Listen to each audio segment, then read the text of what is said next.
Meanwhile, Donald Trump is busy campaigning, I think most recently in South Carolina, big crowds of people lining up to hear him speak. I also noticed that he visited a gun store and was presented with a Glock hand pistol in his honour, inscribed in his honour. I mean, this is part of the American gun culture that's very difficult for Australians to understand. But I know, as a Republican living in Texas, it's a total different ballgame to you. But his campaigning's going very well, isn't it? It hasn't really had any hiccups.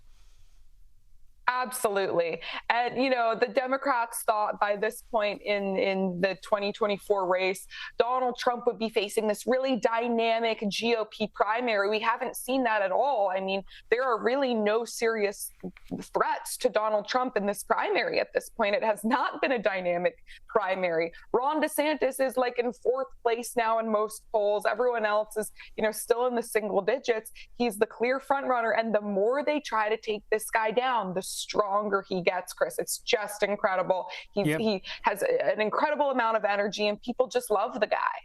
Yeah, Ron DeSantis, as you say, seems to have fallen by the wayside. But what hasn't fallen by the wayside is the conspiracy theories of the Democrats, who still don't accept Trump's victory in 2016. Now, I agree with their criticisms of Trump about not accepting the last election result, but Hillary Clinton still continues with this fantasy that somehow the Russians enabled Donald Trump to beat her. And this week, she's out saying that Russia is doing it again. Have a look. Despite all of the, deniers, there's any doubt that he interfered in our election. Part of the reason he worked so hard against me is because he didn't think that he wanted me in the White House. This is just nutty stuff, isn't it, Kristin? She's trying to blame Putin again. Yeah, they are coming up with a backup plan in case Trump does win the 2024 election against Biden. They can blame it on Russian interference again. That's what's going on.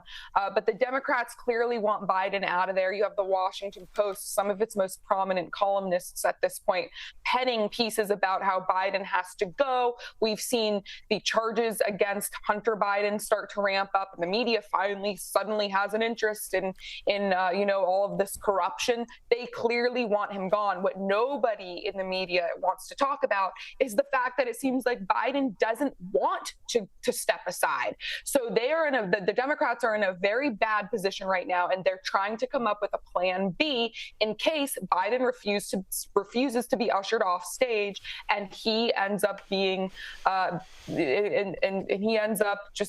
being beaten by Trump, and Trump is the president again. Now they have an excuse lined up.